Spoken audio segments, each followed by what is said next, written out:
You're going to want to use, get ready for this, biofeedback and technological integration.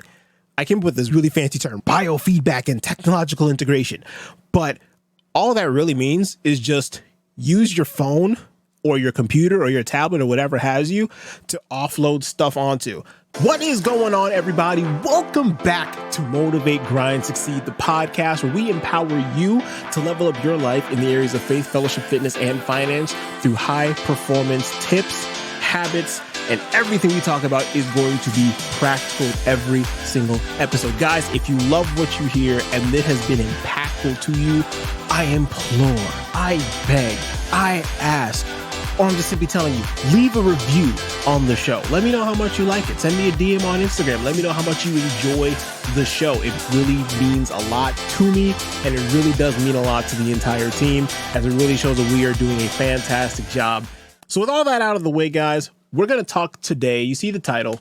The title may change, but the gist of the episode is self-help actually self-harm. Now, while scouring the worldwide internet that we have today, I came across a post, and it was asking the question of if self-help is actually self-harm.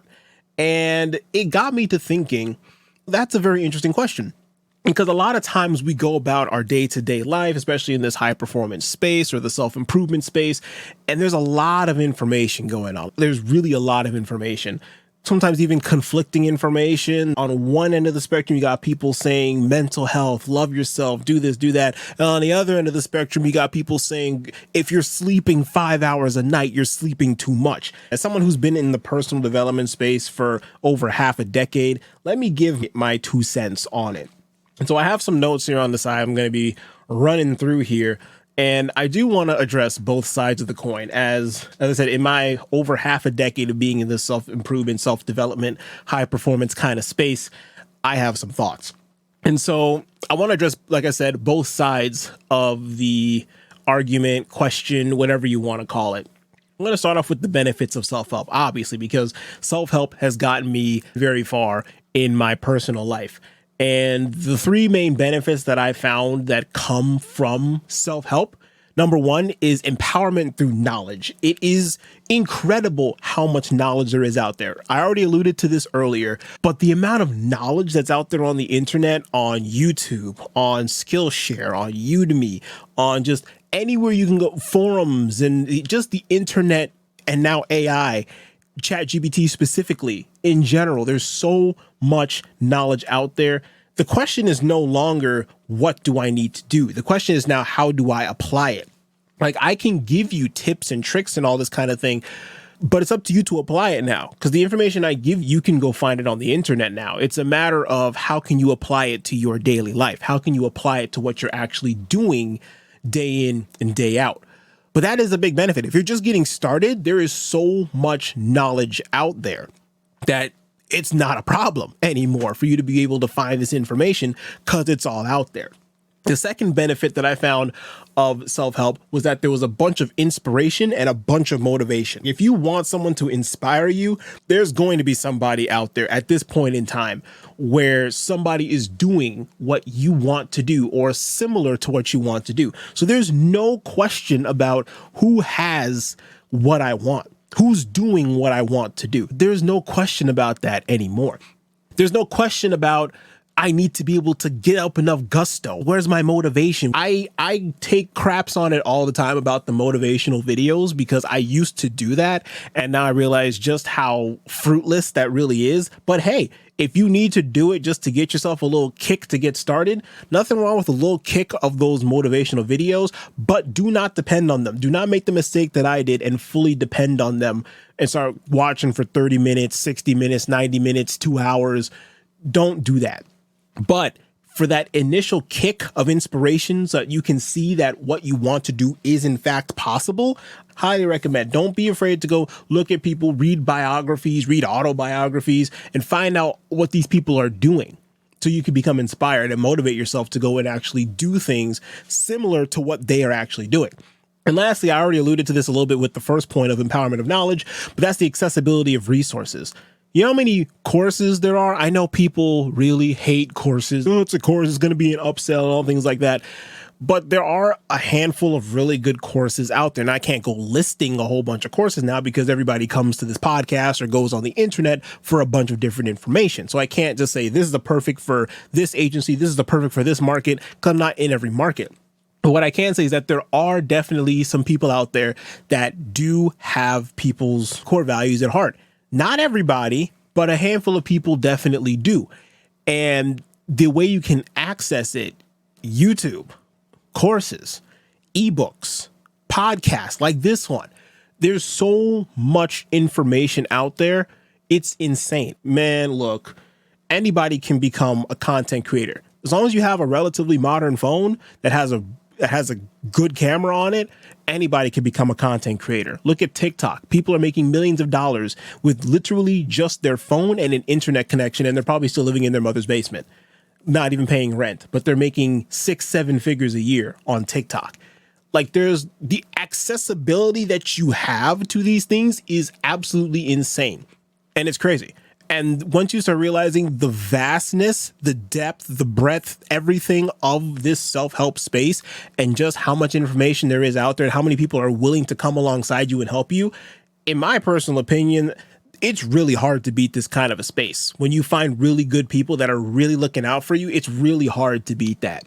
However, there's always two sides to every coin. And I do want to address the negative side of self-help, which a lot of people don't talk about, but I definitely want to bring up a little bit in this episode. And to keep it fair, another 3 points here as I did with the benefits. I just picked on 3 big negatives. And the biggest one that I find is there's this stigma and there's this underlying thing of a one-size-fits-all approach. Like, a lot of the advice that's given, and I'm not gonna lie, sometimes I fall into the trap too, of giving more generalized advice in self-help. A lot of them apply universally. Like, I'll preach a lot about Pomodoro technique, and I'll talk about Parkinson's law and all those kind of things. I'll talk about all those tips, those tricks, those strategies, and things of that nature as if it's a one-size-fits-all. And the difficult part about self-help is that it's not a one-size-fits-all. It's more of a one-size-fits-most. But the problem comes in with self-help is that you can't help every single person because every single person has an individual issue. Now, this is not me defending the one-size-fits-all approach at all. This is why you have people like coaches and consultants and agencies that specialize in certain things. So that way it becomes more tailored to what you need. But because it's so specified and tailored, that's where you have the large price. And that also puts people off. So it's this balance of give and take of I can give you highly specialized, highly tailored advice because I spent years learning this stuff and teaching it to you, but you're going to have to pay a premium for that.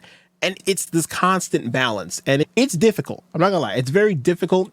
Even when making this podcast, I'm not gonna lie to you, it's very difficult to try to find a good balance between getting super laser specific on problems and still keeping it general enough that it can still be valuable to a lot of people. It's difficult to do that, but we try to strike that balance. Another downside of self-help is that overdependence and avoidance. I know when I first started getting into the self-help niche, self-help industry, self-improvement, high performance, whatever you want to, it goes by a lot of names, whatever you want to call it. It was a lot of, you got to do it yourself. You got to get up. You got to take control of your life.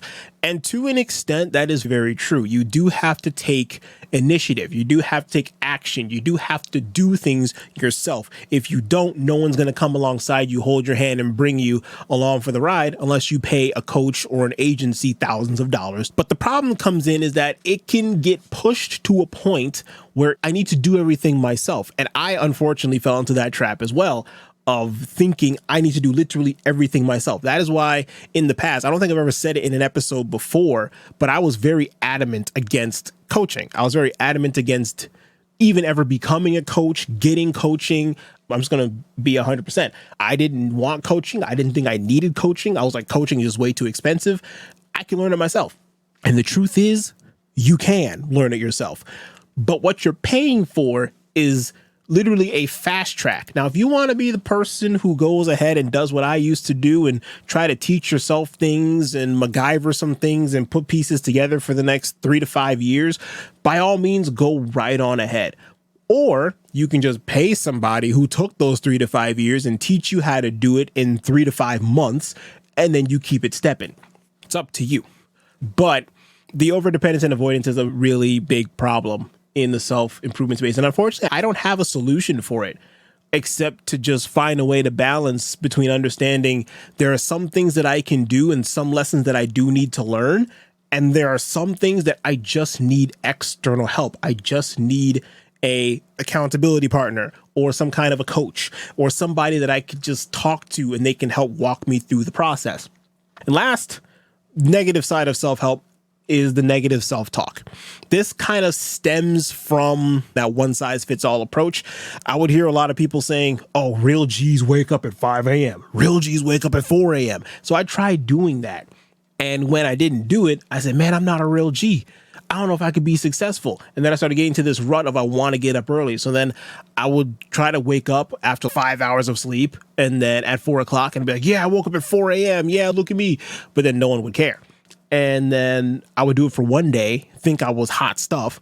And then I wouldn't do it for like 2 or 3 more days because I was dead tired. And it just became this negative loop of just, I'm not going to be able to do this. People said they want to do this. I'm looking up to these people that I'm inspired by. They're doing this. I'm not doing this. And it took me a couple years to realize, Rashawn, look, you're not them. They might inspire you. They might be doing the things you want to do. But when you start diving into some more nuanced things, what is their circadian rhythm? Maybe they can live off of 6 hours of sleep. When I use this, because I know a lot of you all, if you're watching the videos, you can see on my finger, it's a ring. This is an Oura ring. So it tracks my sleep. I found that I work best off of 7 to 7.5 hours of sleep. So why in the world then am I going and trying to live the exact same life as someone who needs 6 hours of sleep and they're fine when I need 7.5? It's simply not going to work. I can do the same stuff they're doing, but I need to tailor my own schedule so that way I can still get my 7.5 hours of sleep, but still accomplish similar things. Then I had to take it a step back even more and say, maybe I'm not going to be the guy who's going to make tens of millions of dollars a year. Is that a great goal? Yes. But maybe that's not what I was put on this earth to do. Maybe I was put on this earth to do maybe just a couple million, a handful of millions, maybe just high 6 figures. I don't know. It's a good goal to have. It's a good inspiration to have. It's good to see good character traits that they have. But there's more to it than just put them right there and say, I need to do everything that they do. And so that negative self-talk, when I'm realizing I'm not there, I'm also comparing myself to these people are like 40, 50 years old, and I'm over here 25. And I'm just like, why am I comparing where I am now to where they are? Very common phrase is, why am I comparing my level 1 to their level 20? It took them so many more years. Why in the world does it even make sense for me to compare where I am to where they are? And so what I want to pivot now into, like I said, tactical, practical advice in every single episode. We're getting to that just now. So after you hear now the mistakes that I've made when I first started getting into this self-help, self-improvement, high performance, insert whatever phrase you want here, journey, here's 3 ways specifically that I used and use now to help prevent myself from getting into those negative ruts, from falling into the downsides of the self-improvement space. So number 1 is to embrace imperfection in self-improvement. It's very important to understand that, yes, we're all human. And as I alluded to before with the negative self-talk, you're going to have people you're inspired by. However, those people also have imperfections. Those people also have flaws. They may flaunt their great life on Instagram, but Instagram's just a highlight reel. Understand, these people have to eat, poop, cry, and sleep just like you. They're not going to post it because that doesn't get the clicks and views and engagement, but they do the same thing. They have ups and downs all the time. They have wins, they have losses, and only the real G's actually post about their losses too. They post about not winning every day. They post about there are some days they don't want to get up at 5 a.m. Some days they do sleep in, but you ain't going to catch them saying that though. Only the real ones are you going to catch saying, oh, I missed waking up this morning. Like even today, I have it on my schedule to wake up at at 4 in the morning and then do my little mini morning routine and start working from 4:30 until 8 for my deep work session. I was extremely tired this morning and I overslept my alarm and didn't get up till 6. And so I missed today. Like I missed my wake up today. And that is okay. That is imperfection. And that's fine. I'm not going to beat myself up over it because I realize I would rather get those extra 2 hours of sleep that my body says it needs than push myself unnecessarily and then have to record stuff today and then be subpar in the recording quality. So that's point number 1. Point number 2, we can prevent ourselves from hurting ourselves in this self-development space is to integrate diverse worldviews. We don't know everything. The person next to us doesn't know everything, but they know something we don't. The person next to the person next to the person over there doesn't know everything, but they know something you and the person next to you don't know. What am I getting at here? Pretty self-explanatory. Talk to them, understand them, get to know where they're coming from. I didn't say accept everything. You don't have to agree with everything, but at least try to listen to understand. Probably 99% of the stuff they say, you're not going to resonate with. You probably won't even care about. It's stuff that doesn't align with your morals, ethics, and beliefs. Fine, discard that stuff. But there's probably going to be at least one thing that they say in there that's going to resonate with you. And that is what you keep. That is what you take, slip it in your pocket and say, I'm going to use that. So that's when I say you integrate diverse worldviews. Most people are going to give you great advice, and a lot of it you're probably not going to use. But the pieces that you can, that is what you integrate. And lastly, you're going to want to use, get ready for this, biofeedback and technological integration. I came up with this really fancy term, biofeedback and technological integration. But all that really means is just use your phone or your computer or your tablet or whatever has you to offload stuff onto. Put your to-do list with calendar notifications to offload that onto, to leave your headspace open for more stuff. Biofeedback is a very fancy term for if you're tired, sleep some more. If your body says you need an extra hour of sleep, it's okay. Push an activity off till the next day and get your hour of sleep. Listen to your body. Listen to what it's telling you. Offload stuff onto your phone or onto your tablet or onto your computer that you can do at a later time. So that way you can free up your headspace for what the most important things are. And then your phone and whatever else can remind you of whatever else you need to do. So those are the 3 ways that, like I said, I have used, and am currently using to help prevent myself from slipping back into those old methods that I fell into when I first started. And hopefully those will help you guys out. And with that being said, we're going to go ahead and close out this week's episode. Thank you guys so much for tuning in. And I hope you guys got something valuable from this episode. It's a little bit different of a style this time, but I really felt like I wanted to address some of the things that I read from that post online. And so I hope you got something, again, valuable from this episode. You got a little bit more insight. You see where my head is at. And hopefully, again, from those 3 tips, you're going to be able to implement 1, 2, maybe even all 3 of them. Who knows? I don't know. Either way, if you enjoyed this show, again, guys, leave a rating and review. Send me a DM on Instagram. Let me know what you guys think about the show. Let me know if you like this new style where I kind of address questions that I find on the internet and just kind of make an episode about them. I'd be more than happy to make this a different kind of a series. But again, let me know. If you like it, if you don't, I will based on you guys' feedback. But until next time, take care, and I'll see you all when I see you all.